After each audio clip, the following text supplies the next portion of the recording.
Olá, vamos falar sobre um novo jeito de rastrear o câncer de colo de útero a partir do DNA HPV. O câncer de colo de útero é causado pelo vírus HPV e tem como fatores de risco tabagismo, baixo nível socioeconômico, imunossupressão, início precoce da atividade sexual, número de parceiros, presença de outros ISTs e exposição a HPV 16 e 18. 80% do câncer de colo de útero é causado pelo carcinoma de células escamosas, geralmente precedido pelo NIC, e 15% por meio do adenocarcinoma. No Brasil, é o terceiro tipo de câncer mais incidente entre mulheres, excluídos os tumores de pele não melanoma, e a quarta causa de morte de mulheres por câncer. As taxas de incidência e mortalidade reduziram discretamente nas últimas décadas devido a melhorias no rastreamento, no diagnóstico e no tratamento. Mesmo assim, cerca de 80% dos casos são diagnosticados em estágios avançados, indicando baixa eficiência do rastreamento. Sobre os estágios de progressão do câncer. Na imagem direita, primeiro nós vemos o colo de útero saudável, sem sinais de lesão. Em seguida, vemos o NIC1, que é a lesão de baixo grau, que pode se reverter espontaneamente ou progredir para NIC 2 ou 3, que são lesão de alto grau e tem maior risco de se desenvolverem em câncer. Por último, temos o câncer invasivo, que pode ser carcinoma ou adenocarcinoma. Sobre a prevenção, nós temos a primária, que se dá principalmente com a vacinação contra o HPV, e a secundária, através do exame citopatológico do colo uterino, Papa Nicolau, ou o teste DNA-HPV.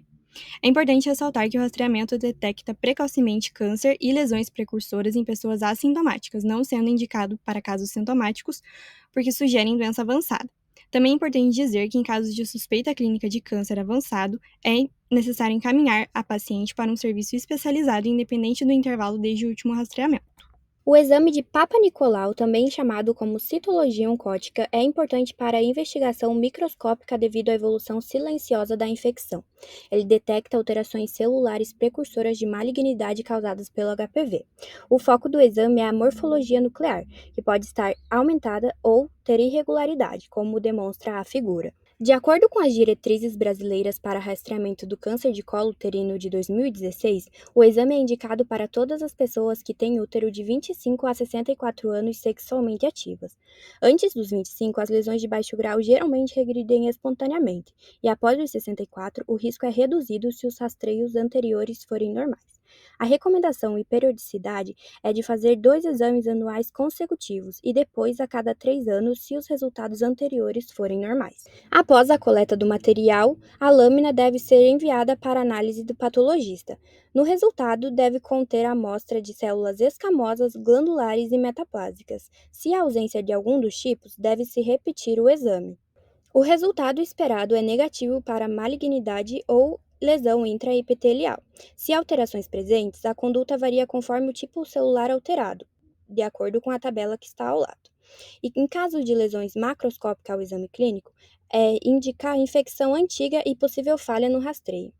O teste de DNA-HPV está sendo implementado para antecipar a investigação, detectando a presença do vírus e orientando de forma mais precisa a realização da citologia oncótica. O DNA-HPV apresenta maior sensibilidade, porém menor especificidade, especialmente em menores de 30 anos, podendo detectar infecções transitórias que não correspondem a lesões precursoras reais.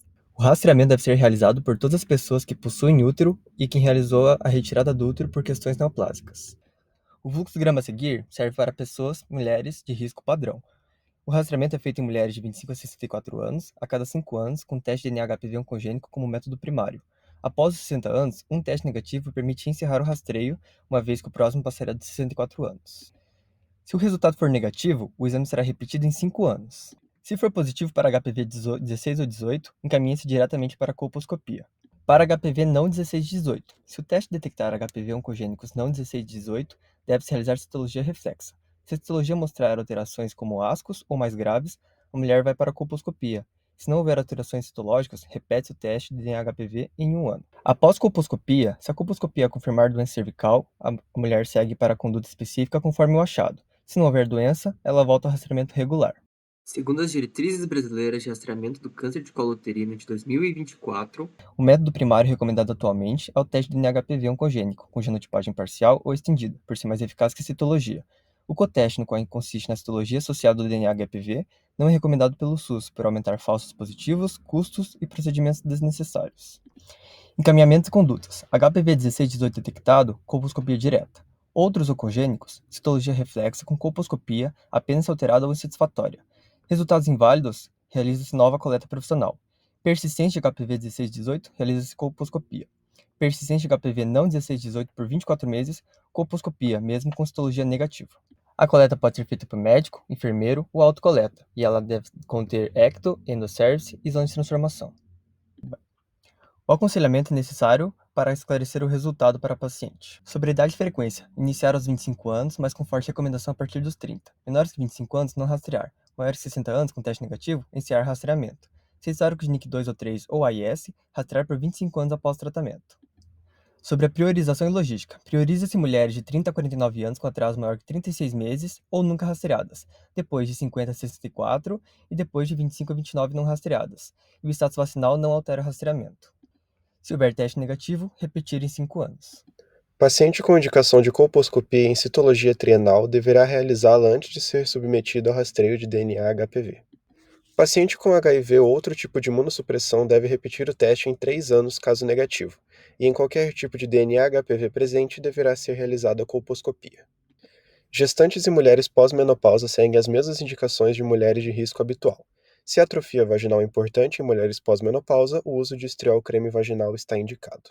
Pacientes LGBTQIA+, e em situação de vulnerabilidade também seguem o rastreio para mulheres de risco habitual, podendo ser lançado mão da autocoleta e do estriol vaginal em homens trans em uso de hormonização. Essas são as nossas referências. Esse é o nosso grupo, e se você gostou do nosso vídeo, curta, comente e compartilhe. Agradecemos a sua atenção.